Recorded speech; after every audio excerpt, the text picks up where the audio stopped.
The bank does not want you to be free. That is not a conspiracy theory, that is their business model. Every minimum payment you make, every balance you carry, every time you tap that card without thinking, someone is getting rich. And it is not you. This is the wealth code. And today we are going to expose exactly how financial institutions engineered your behavior, so you stay in debt, stay compliant, and keep funding their profits for the rest of your life. The real question is, once you see the architecture of this trap, will you be able to walk out of it? In 2023, American consumers paid over $130 billion in credit card interest alone. $130 billion, in a single year, handed directly to financial institutions. That number is not an accident. It did not happen because people are reckless or uneducated. It happened because some of the most sophisticated behavioral scientists on the planet were hired, specifically, to make sure it would. Here is what almost nobody talks about. The credit card industry spends more on psychological research than most universities spend on all their departments combined. They know exactly what they are doing. The only question is whether you do. Debt is not a personal failure. It is a designed outcome. The system you are operating inside was not built to help you accumulate wealth. It was built to extract it, slowly, invisibly, over decades, in amounts small enough that you barely feel each one. Think about the minimum payment. It feels generous. It feels like the bank is giving you flexibility, cutting you a break. But a minimum payment on a $10,000 credit card balance, at 20% interest, will take you over 28 years to pay off if you only pay the minimum. And you will pay more than $12,000 in interest alone, on top of the original debt. They do not tell you that on the statement. They are not required to make it obvious. And that silence is not an oversight, it is a strategy. Banks did not stumble into this. They studied you. In the 1990s, a wave of behavioral economists, many influenced by the pioneering work of Daniel Kahneman and Amos Tversky, began revealing how predictably irrational human beings are with money. Financial institutions were paying close attention. One of the most powerful concepts they weaponized is called anchoring. When you see a minimum payment figure on your statement, that number becomes your psychological anchor. Your brain registers it as the normal amount to pay, even though it is mathematically catastrophic. Research by economists Stewart, Ely, and Adams found that simply showing people a minimum payment figure caused them to pay less than they otherwise would have. The anchor pulled them down. Then there is present bias, the well-documented cognitive tendency to overvalue immediate rewards and dramatically undervalue future costs. Buying on credit feels like getting something now for nothing. The pain of payment is pushed into a future that your brain does not treat as fully real. George Loewenstein at Carnegie Mellon called credit card spending a form of pain anesthesia. It literally reduces the psychological discomfort of spending because the money does not feel like it is leaving. And then there is the credit score system, perhaps the most elegant piece of psychological engineering in the entire architecture. They convinced you that carrying debt responsibly is the path to financial credibility. Your score is partly built on something called credit utilization. Which means you are rewarded, in the system's own language, for using credit. Not for building wealth. For using debt. They gamified dependency. And most people never noticed. This goes deeper than individual banks and credit cards. The entire financial ecosystem profits from your indebtedness, and that ecosystem includes players you would never suspect. Retailers partner with banks to offer store cards at interest rates that often exceed 25%. Why?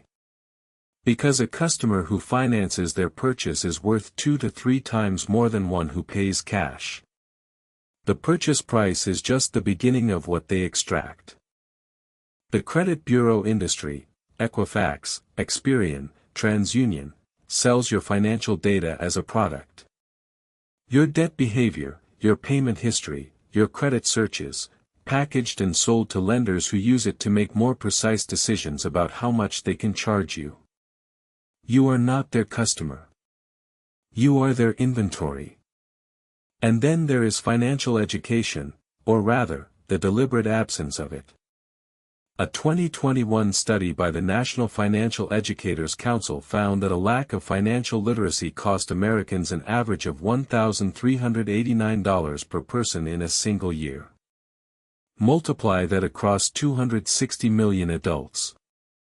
The system that profits from your financial ignorance has very little incentive to end it. Schools do not teach compound interest in a way that makes the danger visceral. Credit card companies are allowed to market on college campuses, reaching people at the exact moment they are forming their first financial habits. And they offer rewards, cashback, points, making the relationship feel like a partnership when it is closer to a subscription you forgot you signed up for. The people who understand this system at the deepest level, the executives, the quants, the behavioral scientists, they do not use credit the way they designed you to. That gap is worth examining. Here is something that rarely gets said clearly enough. Wealthy people use credit cards too. But they are using a completely different product, even if it has the same name. For the wealthy, a credit card is a 30-day interest-free float, a tool for cash flow management, rewards harvesting, and purchase protection. The balance is paid in full. Every single month. Without exception. The interest rate is irrelevant to them because they never trigger it. For everyone else, by design, the card is a revolving debt instrument. Same piece of plastic. Entirely different relationship. But it goes further than that. Wealthy individuals think in terms of what financial psychologist Brad Klontz calls money scripts, the deep subconscious beliefs about money that drive behavior. Research from Klontz and colleagues, published in the Journal of Financial Therapy, found that lower-income individuals disproportionately hold the belief that money is the root of evil, or that you should save not spend, and yet paradoxically carry high-interest consumer debt. The beliefs and the behaviors are in conflict. And that internal conflict keeps people stuck. The wealthy, and this is specific and non-obvious, tend to be obsessively conscious of the cost of convenience.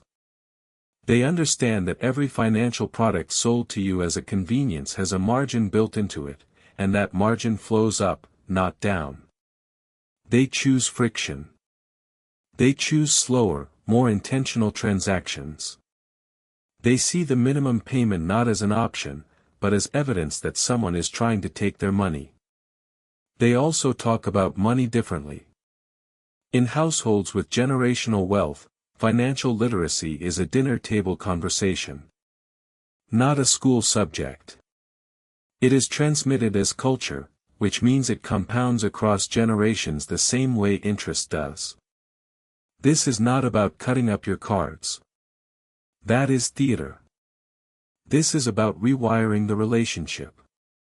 Step 1. Calculate the real cost.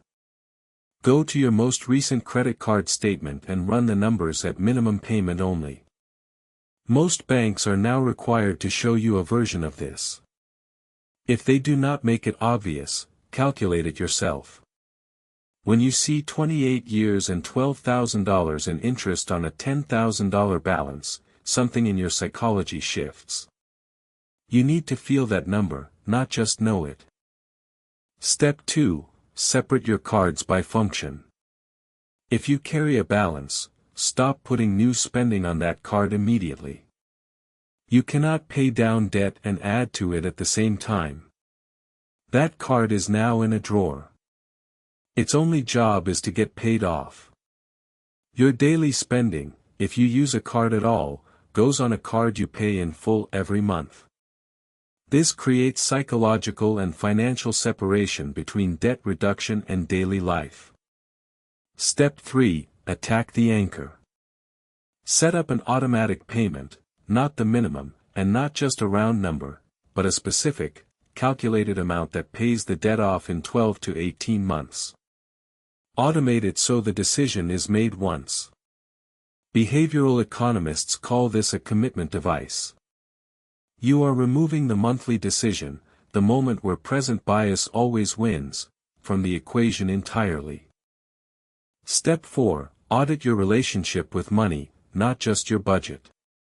Find one belief you carry about debt, credit, or your own financial ability, and interrogate it. Where did it come from? Is it serving you? Most people are running financial software installed by their parents, their culture, or their creditors. Very few have ever chosen to update it.